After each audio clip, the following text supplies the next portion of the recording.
Hello everyone, Neil Tappin here from Golf Monthly and welcome to this video in which we are looking at the 8 most stupid ways to get disqualified. Now obviously the rules of golf is a big book, it's got lots of stuff in it and there's a few things that you can do that can result in you being disqualified. Things relating to your equipment, the way in which you sign your scorecard and a few other things during the round of golf as well that you need to be aware of. Helping me in this video we've got Jeremy Elwood, who's the Golf Monthly rules guru. He'll be talking exactly about what you can and cannot do. Right, let's take a look at the 8 most stupid ways to get disqualified, starting with something to do with your equipment.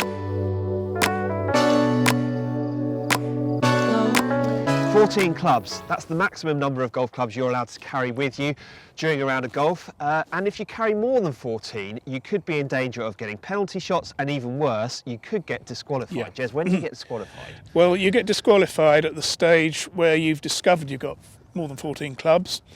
Whatever stage of the round that is, might not be to the 18th tee for whatever reason. At that stage you have to declare the extra club or clubs out of play. Right. So from that point on you're not allowed to use them. You've already cost yourself penalty shots up to that point.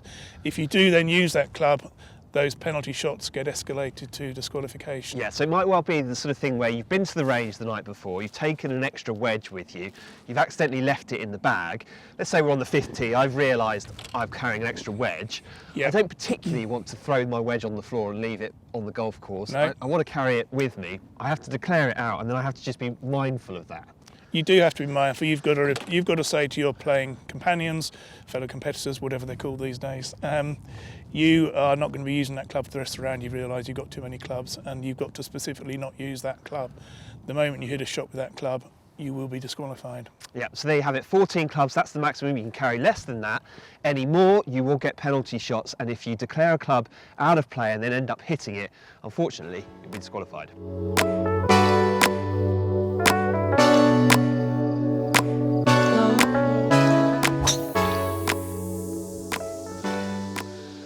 Well, it's leaking a wee bit right, but it's okay, I think. Jez, Yeah. Now, the next one on our list relates to adjustable golf clubs.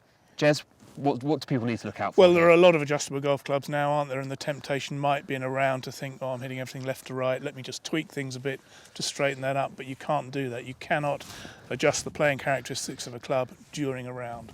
Now, do you know where I think this is most likely to happen? I think there's a chance that you've been to the driving range, you've played around with the setup of your driver, you've maybe taken the loft right down, see how it performs. Yeah. And then you go out and play in competition, you get to the 3rd hole and you think, why am I only hitting it 10 feet off the ground? But you really can't make an adjustment there. You can obviously do what you like in a friendly game, but in a competition, as soon as you adjust that club, you're in trouble. The moment you then hit another shot with it, you might as well walk the rest of the round because you're going to be disqualified, unfortunately. Well, there you have it. Just be careful. It can be very tempting just to want to make tweaks to the setup of your golf clubs. Don't. If something's come loose in the head of the driver, like for instance this weight port in the back, you can tighten it up, you can put it back to where it was, but you cannot make a change to the setup of the club. If you do, you'll be disqualified. As soon as you hit another shot with it.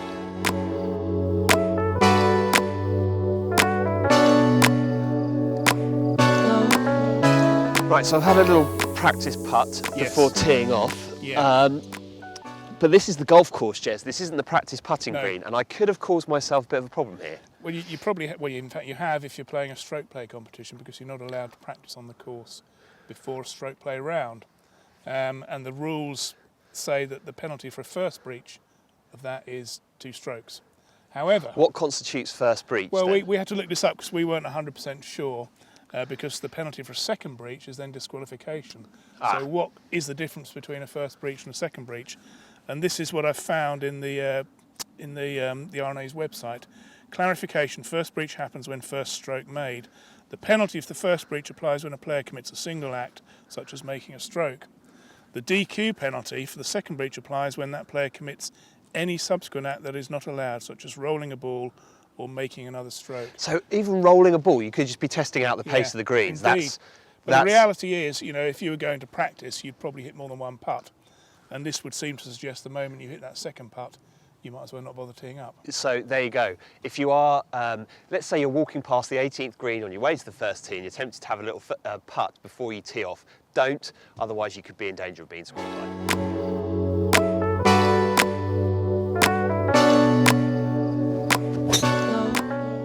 So So Jez, the next one on our Yes. list relates to the teeing ground. Yeah. And it doesn't necessarily result in disqualification, but it can. Yes. What's the deal here? Well, let's just clarify, we're talking about stroke play only here. And the problem is when you tee up from outside the teeing area. The teeing area is the front and side extremities of these going back 2 club lengths. You could tee off in front of it, then you'd be outside the teeing area to the right, or you go too far back, or perhaps more commonly, you play off the wrong set of markers. So you're supposed to be playing off white, and for whatever reason you absentmindedly play off the wrong tees. That could be easily done on a course where they're perhaps grey and black and whatever, rather than yellow and white. And the penalties are the same whether you tee off from outside this area or you tee off from the wrong markers. Right, okay, so what do you have to do to avoid being disqualified? Well, the penalty for teeing off from outside the markers is 2 shots anyway, so you're always going to get a 2-shot penalty, and you must then go back and correct the error by playing off the right tees.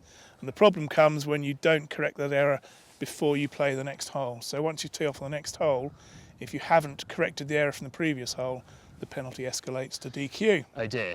Now this could be one of those things that all 4 of you in a particular group could end up being disqualified if you absent-mindedly tee off, for instance, the yellows instead of the whites on a certain hole, or it could be that you've been doing it all the way around, you've got the wrong tees. Yes. What happens in match play? Match play is a completely different kettle of fish. There is no penalty in match play for teeing off from outside the teeing area. The only thing that can happen is that your opponent can request that you play the shot again. Yes, so you've hit one perfectly down the middle, 300 yards, and your opponent says, play it again, please. He could well do that. Conversely, if you've carted it into the jungle, you're probably going to be playing your second from in the jungle. So it's one of those things with the teeing ground, just take that little bit of care before you play, find out what the competition tees of the day are. Are they yellow? Are they white? Are they grey? Are they black? Whatever they are, find out for sure, because if you get it wrong, it could result in you being disqualified.